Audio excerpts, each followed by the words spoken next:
After the theatrical crescents of Ramsgate and the curated nostalgia of Margate, I arrived in Deal almost playfully, as though the name itself promised transaction, settlement, some coastal bargain between expectation and reality, a deal, in short. The map online had been generous, almost flirtatious, a neat seafront, a confident high street, twin castles anchoring the landscape like punctuation marks in Tudor stone. I was prepared for a certain refinement, a measured elegance by the channel. Instead, I found a town less concerned with performance than with persistence. My expectations, admittedly inflated by cartographic optimism, began to soften the moment my feet met its pavements. The high street unfolded in that familiar, elongated manner typical of English seaside towns that grew fat on former certainty. It was long, impressively so, yet thematically repetitive. Betfred glowed with transactional promise. Santander stood with bureaucratic solemnity. Subway emitted its algorithmic scent of global uniformity. Fish and chip shops multiplied with quiet determination, each claiming subtle superiority in batter and salt. There is a democratizing effect to such repetition. The architecture becomes backdrop, commerce becomes habit. One walks not in anticipation but in endurance. Deal's High Street does not aspire to surprise, it aspires to function. There was a certain shabbiness to the town, though not the romantic kind. The colors were muted, as if the sea had leached vibrancy from brick and skin alike. Faces passed by with an earnest plainness, neither hardened nor particularly animated, simply present. Outside Costa and Cafe Nero, patrons lingered in what felt like a silent duel of caffeine allegiance. Flat whites raised as tokens of modest distinction. This was not Riviera glamour, it was measured coastal routine. The only oasis of intellectual oxygen I encountered was the Oxfam bookshop, mercifully unexaggerated in price, modestly curated, and faintly defined in its seriousness. One can often measure a town by its second-hand shelves.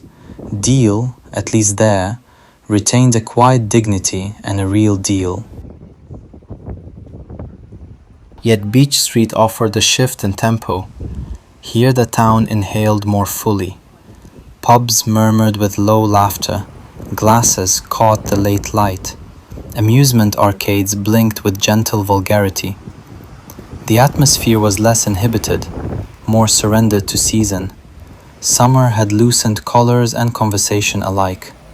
People occupied the pavement with uncomplicated entitlement to pleasure, unaware or unconcerned that my camera traced their movements.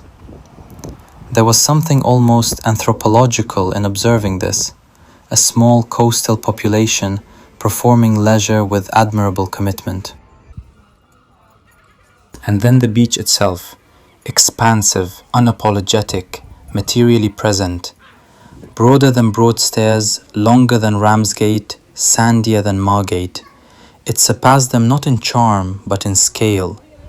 It did not coquettishly curve, nor theatrically dazzle, it simply stretched. The channel rolled in with a mild indifference. Evening approached, light thinning into that pale English gold that flatters even the most unremarkable promenade. I did not enter the water. Time, as ever, dictated terms. The sea can wait centuries, a traveller's schedule cannot. Deal Castle and Walmer Castle remained unseen, architectural assertions deferred.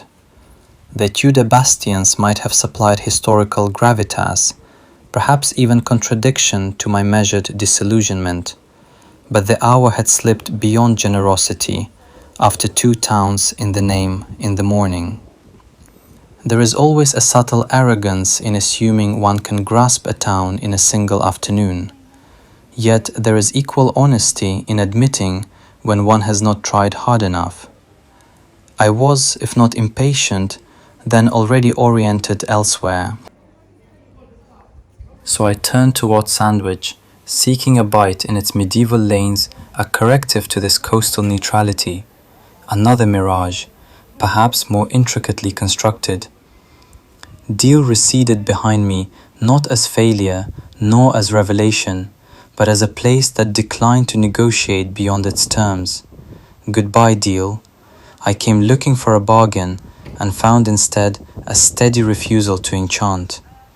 Will I return? I pronounce dramatic farewells easily. A century's absence sounds suitably severe. Yet cities and towns have a way of renegotiating memory. Perhaps one day, another tide, another light, another disposition. Who knows?